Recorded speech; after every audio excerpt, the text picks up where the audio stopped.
Have you ever felt like you're talking to a brick wall when you're using AI? You just know it's incredibly powerful, but the results you get back are, well, kind of meh. In this explainer, we're going to show you exactly why that happens and, more importantly, how to fix it. It all comes down to one simple idea. In the world of AI, the prompt is the product. So here's our game plan. We're going to start by talking about that frustrating power gap, the difference between what AI can do and what it actually does for you. Then we'll get into the good stuff, the anatomy of a perfect prompt.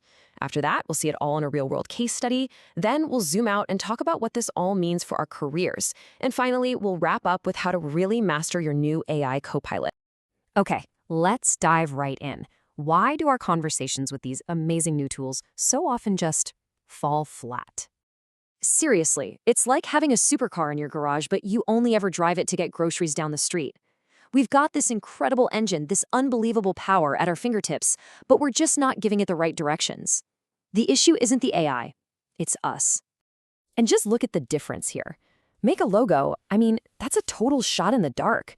You're going to get something generic back, for sure. But the prompt on the right? That's a detailed mission briefing. It tells the AI its persona, its target, the style, the concept, everything. It's the difference between just giving an order and actually leading. So the big question is, how do we craft prompts like that every single time? Well, it's not some kind of magic or creative genius. It's actually a system. Let's break down the anatomy of what makes a prompt perfect. This right here is the secret sauce, and honestly, it's surprisingly simple.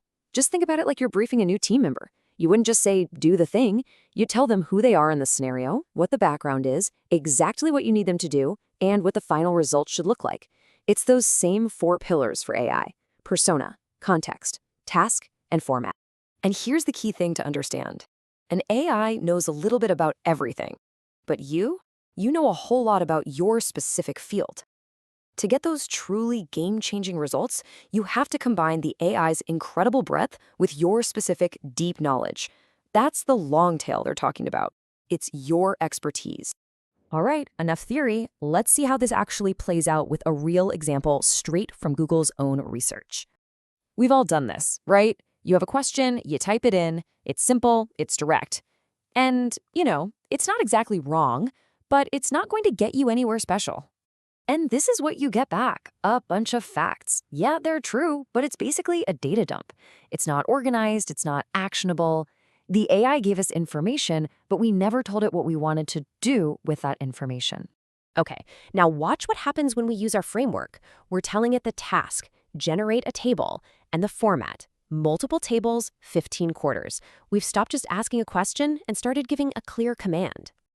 And boom, now that is a world of difference. See, this isn't just data anymore. This is a tool. It's clean, it's structured, it's ready to be used in a spreadsheet or a presentation. That is the incredible power of a perfect prompt. But wait, we're not even done yet. Remember, this is a dialogue. We can build on the last result.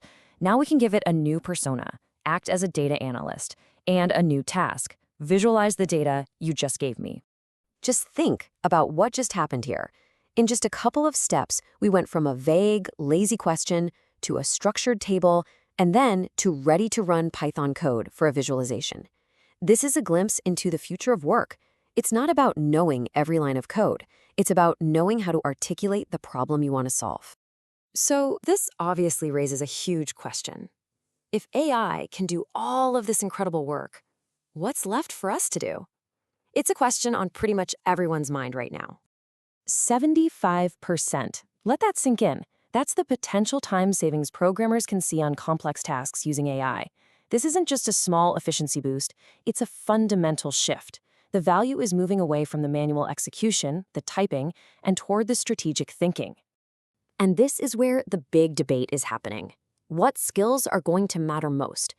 The pragmatist would say you need to master the tool, get amazing at prompt refinement, structuring data, verifying output. But the visionary says that's table stakes.